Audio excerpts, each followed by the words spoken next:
So this right here is your throwout bearing. So you come over this side. Depending what it is, it could be a cable, it could be a master cylinder. This is what the Hilux is, it's a master cylinder.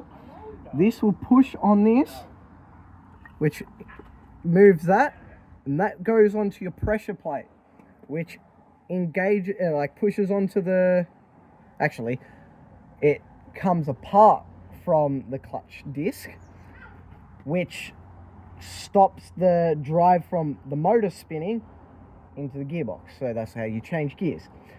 So this is the throwout bearing, and this is how you change it on a G52 gearbox. So you have this lever, like the little pin right here, you push that forward, comes off like that on top, that goes into that little groove on the throwout bearing. All right, same with the bottom, push that forward and off, and then there's your throwout bearing. Then reverse it to put a new one in. Yes. So that'll be a good little short video, actually. Yeah, there you go. I like that.